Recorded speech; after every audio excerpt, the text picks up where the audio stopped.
नमस्कार, मैं professor S Narayan Raju YouTube channel में आप सबका मैं स्वागत करता हूँ।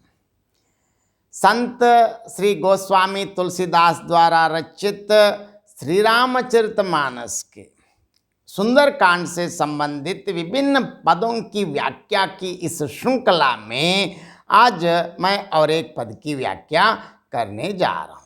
अब तक प्रभु श्री रामचंद्र जी ने समुंदर से अत्यंत विनम्रतापूर्वक अनुनय किया है, वो सुना ही नहीं। तो अब राम का जो स्वभाव, क्योंकि देखिए प्रभु इतने अनुनय विनय करने के बाद भी ना सुने तो राम क्रोध में आकर क्या कहा और इसके परिणाम स्वरूप क्या हुआ, अब हम तुलसीदास जी के शब्दों में देखेंगे। सबसे पहले पद और पद की व्याख्या देखेंगे।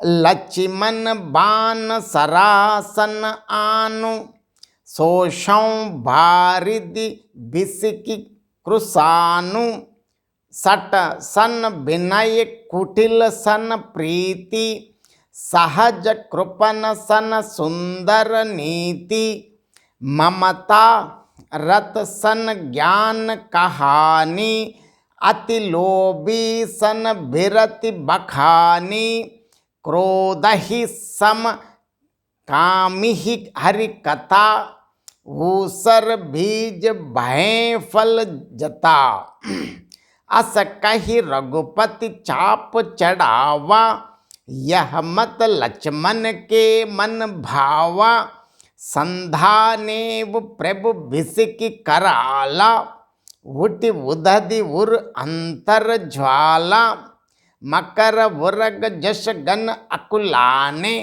जरत जंतु जल निधि जब जाने खनक तार बरि मन गन नाना विप्र रूप आयव तजिमाना काटे ही पै कदरी फरई कोटि जतन को विसिंच विनय न मान खगेश सुन डाटे ही पै नवनीच। इस पद में जिस प्रकार इस संसार में किसके साथ क्या कहना क्या नहीं कहना ये भी बता रहे हैं। देखिए क्योंकि तुलसीदास जी इस कथा के माध्यम से, राम के माध्यम से, वास्तव में रामचरितमानस वो हमारे ही मानस है, मतलब लोग किस प्रकार रहना है, कैसे रहना है, क्या करना है, क्या नहीं करना है, किसके साथ कैसे व्यवहार करना है, सब रामचरितमानस में दिखता है। देखिए, लक्ष्मण भान सरासन आन सोखौ भारिदि बिसकी कृसान सट सन विनय कुटिल सन प्रीति सहज कृपन सन सुंदर नीति। हे लक्ष्मण, जरा धनुष बाण तो लाओ, मैं अग्निबाण चलाकर समुद्र को सोख ढालूं।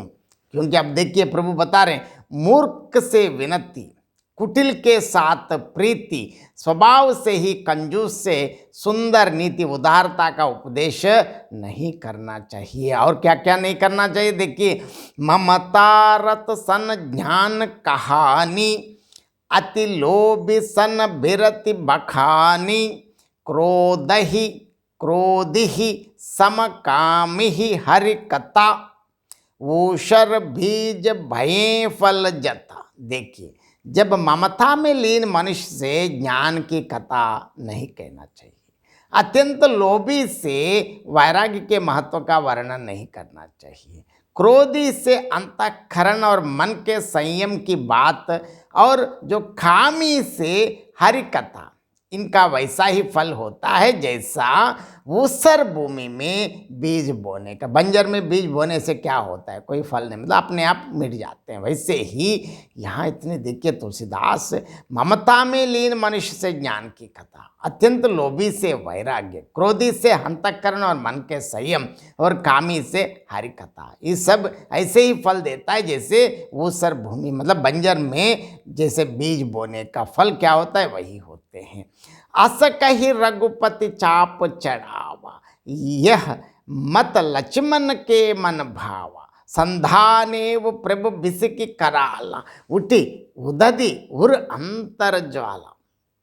जैसे प्रभु श्री रघुनाथ जी ने अपना धनुष चढ़ाया, यह मत रघुनाथ जी का ऐसा कहना लक्ष्मण जी के मन को बहुत प्रिय लगा। क्योंकि शुरुआती पीछे अनेक पहले जब वो विनय करने की बात करने के पहले ही लक्ष्मण बताते क्यों समय बर्बाद करते, सीधा अग्निबाण डाल दो खत्म। लेकिन अब उस समय श्री राम जी ने रोक रखा, लेकिन अब खुद राम ही जब बाण ले आने के लिए कहे तो लक्ष्मण जी को बहुत अच्छा, मतलब ये मत लक्ष्मण के मन बा, मतलब उनको बहुत अच्छा लगा। प्रभु ने विकराल अग्निबाण का संधान किया, जिससे समुद्र के हृदय में ज्वाला उठी। क्यों?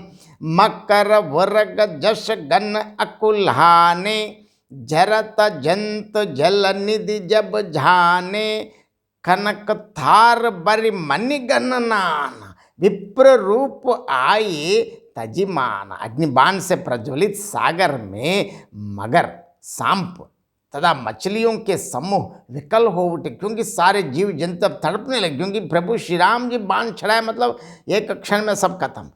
जब समुद्र ने जीवों को जलते जा, अब पता चला कि अब मुझे बचने का कोई सवाल नहीं, तब क्या किया देखिए, इसीलिए मूर्ख बताते। तब सोने के थाल में अनेक मणियों, रत्नों, हीरों, क्या नहीं, मतलब समुद्र में बहुत संपत्ति, सबको भरकर अपने पूर्ण अहंकार अभिमान को त्याग कर और ब्राह्मण वेश में प्रभु श्री रामचंद्र जी के पास आए। यहाँ देखिए, काटे ही पै कदली फरई, खोटी जतन को सीच, विनय न मान कगेश, सुन डांटे हैं पै नवनीच। गरुड़ जी से काकभूषणी जी कहते हैं, देखिए हे कगेश, हे गरुड़ जी, देखिए गरुड़ालवार, देख सुनिए सुनिए, कोई करोड़ों उपाय करके क्यों ना सिंचे, पर केला तो काटने पर ही फलता है। क्योंकि एक काटते ही दूसरा अपने आप आता रहता है, मतलब काटने से ही आगे केला उग जाता है। नीच विनय नहीं मानता, वो डांटने पर ही झुकता है। क्योंकि इसलिए कहते हैं कि दंडम दसगुणम भवेत, कहते हैं भूत, ऐसे ही आप समाज में ऐसे पता चल, मतलब जो मूर्ख लोग हैं उनको तो सही तरह डांटना ही चाहिए। अब इस पद की व्याख्या और एक बार मैं संक्षेप में बताना चाहता हूँ। जैसे रघुनाथ जी एकदम क्रोधित होकर ऐसे कह रहे हैं, हे लक्ष्मण, धनुष बाण लाओ, मैं अग्नि बाण से समुद्र को सोख ढालूंगा। मूर्ख से विनय, कुटिल के साथ प्रीति, स्वाभाविक ही कंजूस से सुंदर नीति, उदारता का उपदेश नहीं करनी चाहिए। ममता में फंसे हुए मनुष्य से ज्ञान की कथा कहना व्यर्थ है। अत्यंत लोभी से वैराग्य का वर्णन भी बेकार है। क्रोधी से, मतलब क्रोधित व्यक्ति से शांति की बात करना भी उससे कोई फल नहीं मिलता है। और खामी से भगवान की कथा, इस प्रकार की बातें इसलिए बिल्कुल ऐसे नष्ट हो जाते, नुकसान हो, इससे कोई फल नहीं मिलता है। देखिए, ममता में फंसे हुए मनुष्य से ज्ञान, अत्यंत लोभी से वैराग्य, क्रोधी से संयम की बात, कामी से हरिकथा, ये सब कैसे फल देता है? इनका वैसा ही फल होता है जैसे ऊसर में बीज बोने से होता है, अर्थात ऊसर में बीज बोने की भांति यह सब व्यर्थ हो जाता है। ऐसा कहकर श्री रघुनाथ जी ने धनुष चढ़ाया। यह मत लक्ष्मण जी के मन को बहुत अच्छा लगा, क्योंकि शुरुआत में ही लक्ष्मण जी ने बता दिया, इससे पूछने की क्या जरूरत है, सीधा बाण डाल दीजिए, एक क्षण में इसका खत्म, हम लंका जाके जल्दी से जल्दी हम सीता माँ को लेकर आएंगे। लेकिन प्रभु ने पहले विनय तो किया, अब नहीं माना। देखिए, प्रभु ने भयानक अग्निबाण संधान किया, जिससे समुद्र के हृदय के अंदर अग्नि की ज्वाला उठी। मगर, सांप तथा विभिन्न मछलियों के समूह व्याकुल हो गए। अब एक क्षण में हम, मतलब एक ही क्षण के मेहमान हो गए। जब समुद्र ने जीवों को जलते जाना, तब सोने के ताली में अनेक मणियों, रत्नों, क्या नहीं, समुद्र में अनेक संपत्ति को पूरा भरकर, मतलब ताली में भरकर अभिमान छोड़कर और ब्राह्मण के रूप में आया। और इसको देखकर बता रहे, देखिए काकभूषणी जी कहते हैं कि हे गरुड़ जी सुनिए, चाहे कोई करोड़ों उपाय करके सींचे, पर केला तो काटने पर ही फलता है। नीच विनय से नहीं मानता है, मतलब नीच है, मूर्ख है, मतलब मूर्ख लोगों को वो डांटने पर ही झुकता है। बहुत बहुत धन्यवाद।